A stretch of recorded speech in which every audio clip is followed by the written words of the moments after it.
આ પૃથ્વી પર તમામો ઉપાયો છે કે જેનાથી તમને ઈશ્વર મળે, પણ આ શાસ્ત્રો પાસે, આ સભ્યતા પાસે આજે પણ એવા કોઈ મંત્ર જાપ નથી કે જે તમારા માતા પિતા ઉપર વયા ગયા, તમે આટલા જાપ કરો ને તો એ તમને પાછા આવીને મળશે. એવું નહીં મળે તમને કોઈ. જે દિવસે મા બાપ તમારી જગતમાંથી જાય છે ને, ત્યારે તમારો તુકારો વયો જાય છે. તમને શું લાગે છે મોદી સાહેબ આટલા મોટા છે, આટલી મોટી જગ્યા છે, ભાઈ સાહેબ બાપા કરવા વાળા કેટલા વળ્યા, પણ એમને તુકારે કરનાર, હકથી કરનાર એક સ્ત્રી વહી ગઈ, એક માં એની વહી ગઈ. જ્યારે તમને કોક પોતાનાપણું સાચવા વાળું વયું જાય ને ત્યારે ખબર પડે. અહીંયા બેઠેલી પેઢીને પૂછો ને કે તમે આજે મંદિરે ગયા હતા, તમે શું માગ્યું? આ છેલ્લી પેઢી છે કે જે પોતાના માટે નથી માગતી. એ તરત એમ કહેશે કે મારા દીકરા માટે માર્યું, મારા દીકરા વહુ માટે માર્યું, મારા છોકરા માટે માગ્યું, મારો દીકરો નાનો દીકરો છે થોડી મુશ્કેલીમાં છે એટલે એની માટે મેં માગ્યું, મારી દીકરીને થોડીક ઓલી મુશ્કેલી છે. આ છેલ્લી પેઢી છે કે જેને 11 યાદ છે. આજે તે ભગવાનના હાર ચડાવવા માટે પોતે ફૂલ લાવે છે, એમેઝોનમાંથી ઓર્ડર નથી કરતા. અને ગમે એવા મોટા થઈ જાઓ, સત્તાવાન થઈ જાઓ, સભ્યતા, તમે સ્માઇલ ખરીદી શકો, પ્રાર્થનાઓ નહીં ખરીદી શકો. કોકને મંત્ર ગડાવડાવી અને તમારા વતી મંત્ર બોલાવડાવી શકશો, પણ એ મંત્રમાં ભાવ છે ને એ તો તમારા માતા પિતા જ મેળવી શકે. સાચી ભાવથી આને ભજવાનું જે છે એ તમારા મમ્મી પપ્પા તમને કરાવી શકે. એટલે જેટલું રહેવાય એટલું આ કરચલીવાળા હાથ હારે રહી લેજો. એ જશે ને તો કોઈ વ્યક્તિ તમને કહેશે નહીં. અને ચોક્કસ મોક્ષની ઈચ્છા રાખવી એમાં કાંઈ વાંધો નથી, પણ અહીંયા કાંઈ આપણે કોઈ બહુને નડતા ન હોય ને તો અહીંયા મોક્ષ જ છે. હું તો અનેક વાર કહી ચૂકી છું કે છે ને આ ચિત્રગુપ્ત એકચ્યુઅલી નથી, એ ગુપ્ત ચિત્ર છે. તમે સભાન થાવ, તમને ખબર પડે, આમ જો તો 10-12 વર્ષના તમે થાવ પછી તમને ખબર પડવા માંડે કે સાચું શું છે, ખોટું શું છે. પછી તમે એકાંતમાં તમારું ચિત્ર દોરો અને તમારા કર્મો બનાવો ને એના આધારે તમારું ચિત્ર દોરાય. સાદી વાત છે સાહેબ. અહીંયા તમે કોકની આંસુ લૂછ્યા હોય તો ત્યાં તમારા ચિત્રમાં વૈતરણી નદી તમે પાર કરી શકો, કારણ કે તમે કોકના આંસુ લૂછ્યા હતા. અહીંયા કોકની પીડાને તમે પોતીકી કરી હતી તો ત્યાં તમને સારું સ્વર્ગ મળશે. અહીંયા કોકને છાંયો આપ્યો તો ત્યાં તમારું કલ્પવૃક્ષ તમારી રાહ જોઈને બેઠું હશે. કોઈ સ્વર્ગ નર્કના કોઈ જે ગયા છે ને એને કોઈ આવીને કીધું નથી કે તમે કયો એવું જ છે હો ત્યાં ઉપર. અને હવે તો આપણે સાંભળવા રહી, આમાંના કોઈ અત્યારે બા દાદા એવું કે હું તું આવી ગયો મેં મોક્ષ માટે હતા, તો આપણે ન્યા રહ્યો અહીં તકો ન ખાસ. પણ આ બધું એટલા માટે કરવામાં આવે છે, અહીંયા ફોટાઓને એટલા મોટા મૂકવામાં આવે છે કે જીવતા છે ને ફોટા થઈ જાય ને એ પહેલાં એને પ્રેમ કરી લ્યો, એને માફી માંગી લ્યો. મને ઘણી વખત એવું થયું હશે કે આપણાથી બોલાઈ ગયું હશે. ચાવતી વખતે દાંતમાં જીભ વચ્ચે આવી જાય ને તો પાણાથી દાંતને પાડી ન નખાય, મારી જીભને કચરી નાખી તે. પણ ચાવતી વખતે સભાનતા રખાય કે જેથી કરીને જીભ છે દાંતની વચ્ચે ન આવે. આ વડીલો છે ને એ ક્યારેક એવું વાક્ય બોલી નાખે, કાંઈક કરી નાખે તો એને કાઢી ન મુકાય.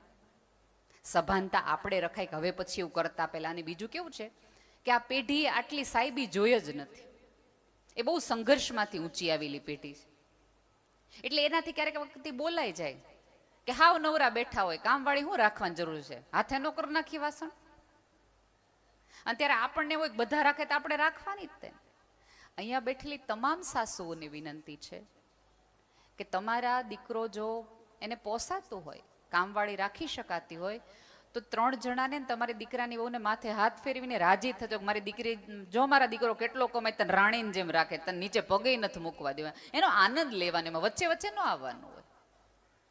પણ આપણે શું કરીએ, ધારો કે મહા મહેનત એને રાખી લીધી ને તો કામવાળીને ટકટક કર્યા કરે, નીચેથી હાવણીથી લઈને ધૂળ જોતી નથી, આવા વાસણ કરે.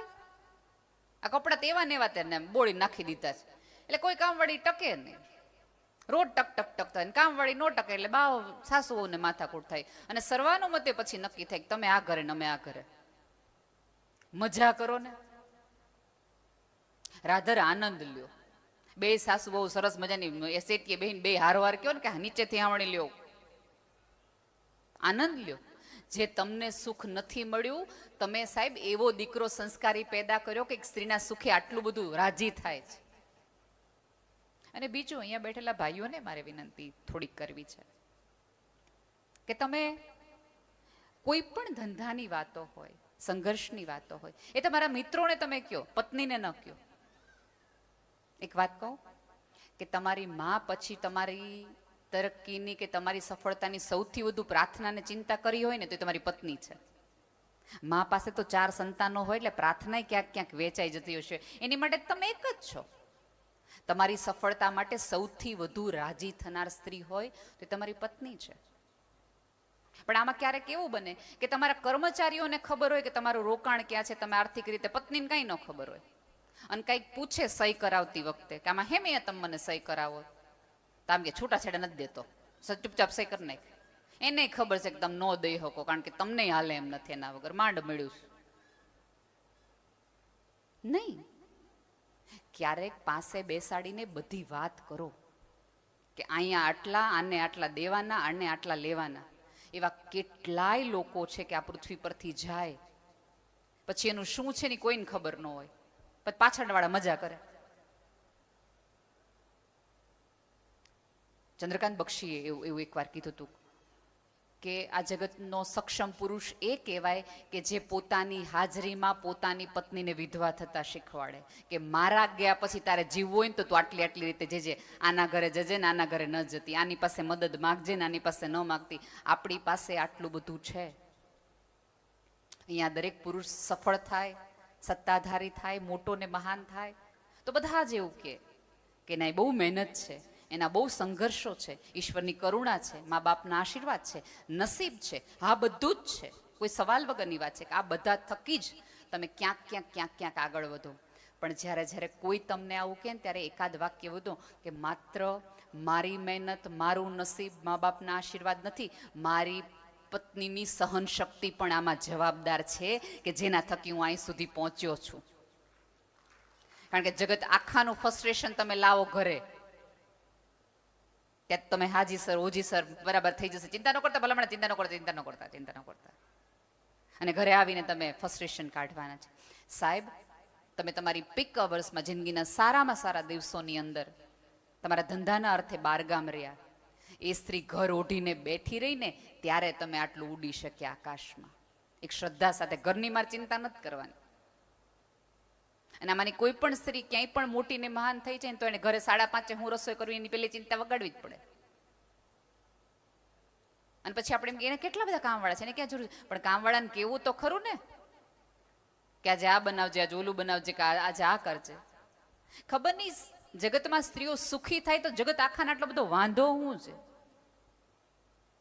થોડીક તૈયાર થાય તો કે બહુ તૈયાર થઈને જ ફરતી હોય, થોડીક જાડી થાય તો બહુ જાડી થઈ ગઈ, શરીર ઉતારે તો બહુ દુબળી થઈ ગઈ, સાડી પહેરે તો કે ડ્રેસ કા ન પહેરો, ડ્રેસ પહેરે તો કા સાડી ન પહેરી, ડાબી બાજુ છોડ્યો નાખે કા જમણી બાજુ નાખ્યો.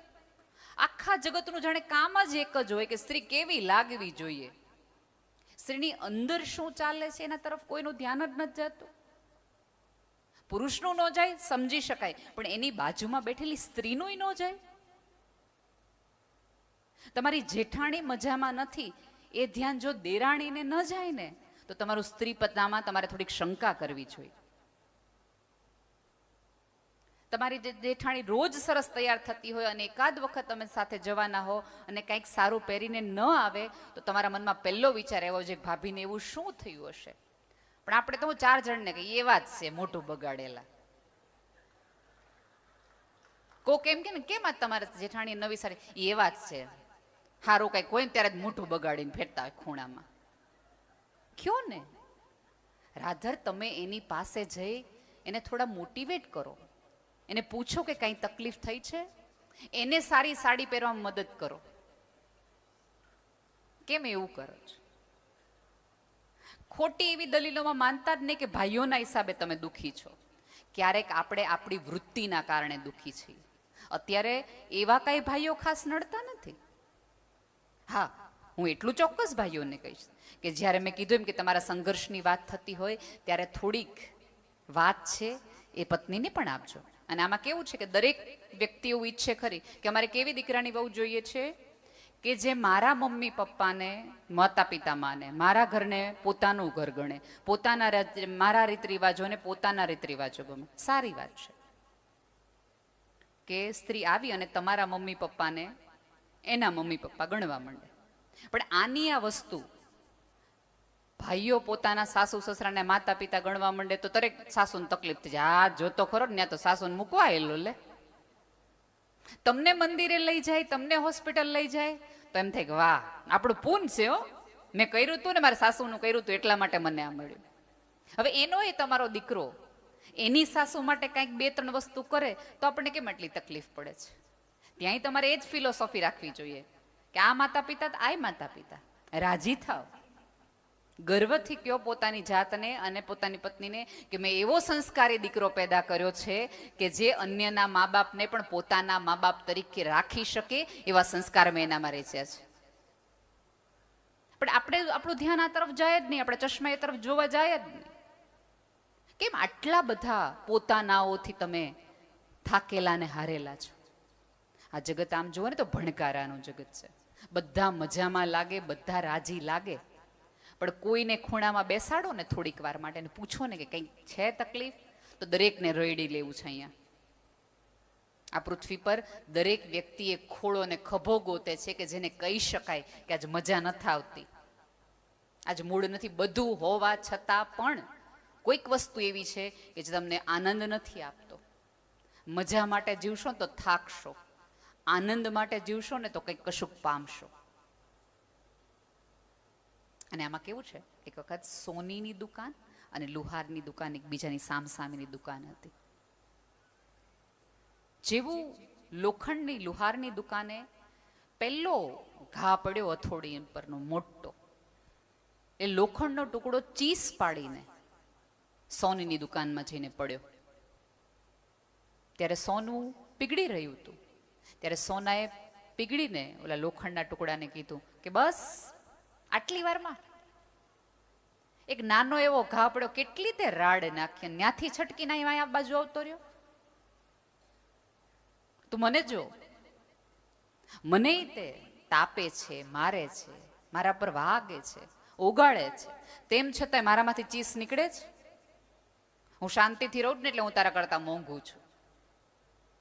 ત્યારે લોખંડના ટુકડાએ સોનાના ટુકડાને એવું કીધું હતું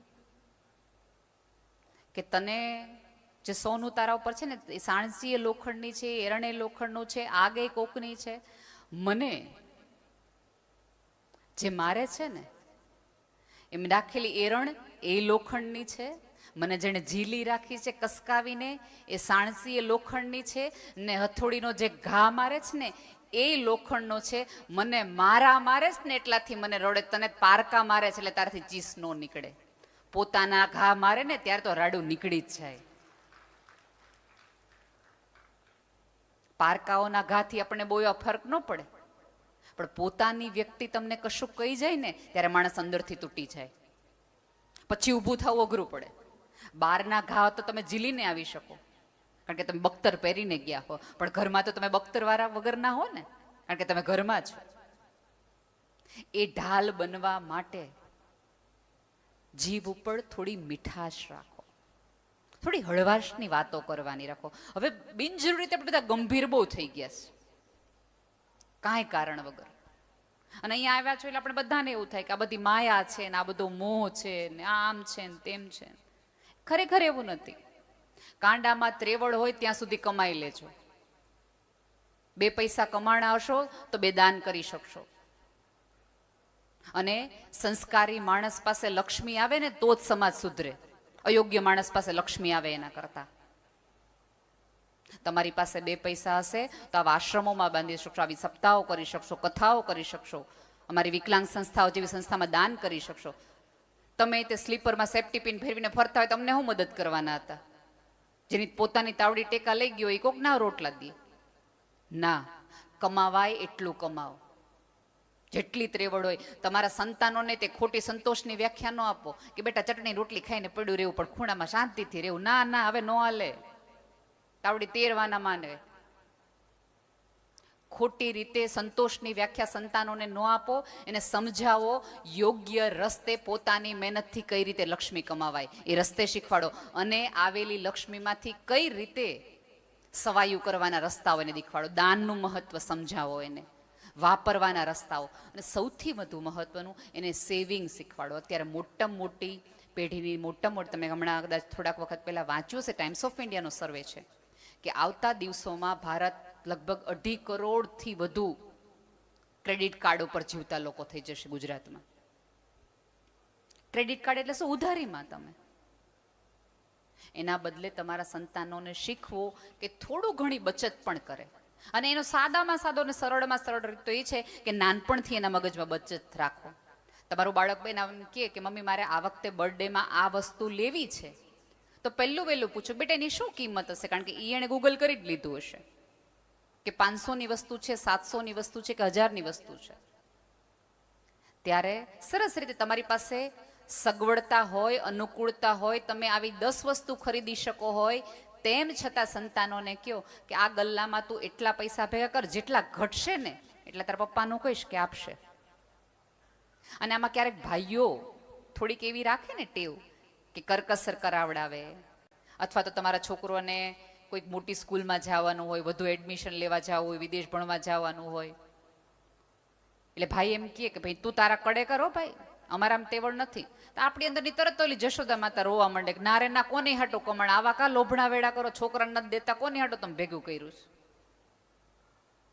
એ પુરુષ કમાણો છે તમારી અને તમારા સંતાનો માટે જ.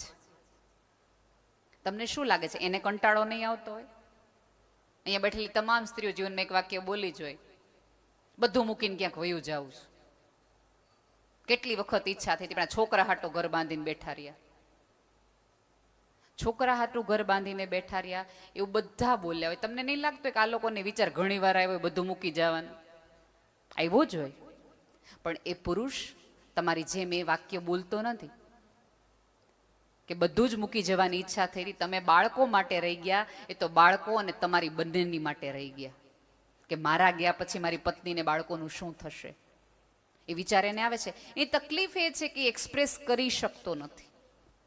અને આપણા બધાનું કેવું છે કે આપણે દિલીપ કુમાર જેવો શાંત પતિએ જોઈએ, અમિતાભ બચ્ચન જેવો એંગ્રી યંગ મેને જોઈએ, જ્યારે તમારે એના મમ્મી કંઈક બોલે એટલે એમ કે નહીં મારી પત્નીને કોઈ કાંઈ કહેવાનું નથી, એવો અમિતાભ જેવો એંગ્રી યંગ મેને જોઈએ. સાંજ પડે પાછી તમને શાહરૂખ ખાન જોઈએ કે જે બે હાથ કરીને તમને ફૂલ આપીને એમ કીધું બહુ સરસ લાગે છે. એક માણા આગળ કાં આટલા બધા રોલ કરાવડાવો ભલા માણા? અને તમે કોઈ એવા વહેમમાં હો ને કે સુંદરતાના કારણે તમારું લગ્ન જીવન ટકી જશે, તો ભૂલમાં છો. તો તે ઐશ્વર્યાને તૂટવા જ ન જોઈએ. હમણાં તાજો દાખલો છે, દીપિકા પદુકોણનો બ્રેકઅપ થવું જ ન જોઈએ. સુંદરતાના આધારે નહીં, તમારા સ્વભાવના કારણે તમારો પતિ તમારી આજુબાજુ રહેશે. બધી સ્ત્રીઓને અત્યારે કંઈક એવો મંત્ર પૂછે, આવતા દિવસોમાં તો એવા મંત્ર હોય તે તમારી પાસે પૂજ્ય ચરણ પૂછવામાં આવશે કે તમારી પાસે કોઈ એવો મંત્ર છે કે જેથી કરીને પતિનો પાસવર્ડ મને ખબર પડી જાય, મોબાઈલનો કોઈક એવું મંત્ર દેખાડો. બધાને પતિનો મોબાઈલનો પાસવર્ડ જોઈએ છે. પતિ જેવા નાવા ગયા ને એટલે પહેલું કામ પત્નીઓ એક જ કરે, હું મોબાઈલમાં હાલતું તું જોઈ લે, ચેક કરી લે કોની યારે વાત કરતા હતા. એના બદલે મોબાઈલના તમારા સંતાનોના પણ કે તમારા પતિના પણ મોબાઈલના પાસવર્ડ ગોતવાના બદલે એના મૂળના પાસવર્ડ ગોતો કે હું કરું ને કે આ માણસ મારા સિવાય ક્યાંય ન જાય, એને હું કઈ રીતે સાચવું, હું કઈ રીતે મારા વ્યવહારમાં એવા મારા વર્તનમાં એવી વિચાર લાવું. પણ આપણે તો કેવું કે શંકાનો દર એટલો બધો મોટો કરે, સતત શંકા કર્યા જ કરે એટલે એક દી કરી નાખે, રોજ કરે તો છે ને એના કરતા કરી નાખવા વાંધો હું જ, પછી એને ગિલ્ટ નહીં રહે. તમે એમને એવું માનતા હો કે બોલીને લડીને તમને એને પાછા લાવી શકશો યોગ્ય માર્ગે, તો ભૂલી જાજો. માત્ર ને માત્ર તમારી સારપના કારણે જ તમે એમને પાછા લાવી શકશો. અને હવેની પત્નીઓએ સાવિત્રી થવા માટે યમરાજા પાસેથી પોતાના પતિને પાછી લાવવાની જરૂર નથી. પાનના ગલ્લેથી બીજી દુકાનેથી પાછા લાવી દો ને તોય બચી જાય. અત્યારની યુગની સાવિત્રીની વાત આખી બદલાઈ ગઈ છે ને. આટલું જ આપણે કરવાનું છે, ન્યા ન જાય બસ. સ્ત્રીનું સૌથી મોટું ઘરેણું છે એ મૌન છે, ચૂપ રહેવું છે. પણ એ મુગટ એને પહેરવો જ નથી. તમે ક્યારેક પૂછશો નહીં ને તો વાહે વાહીને આવીને તમને કહેશે.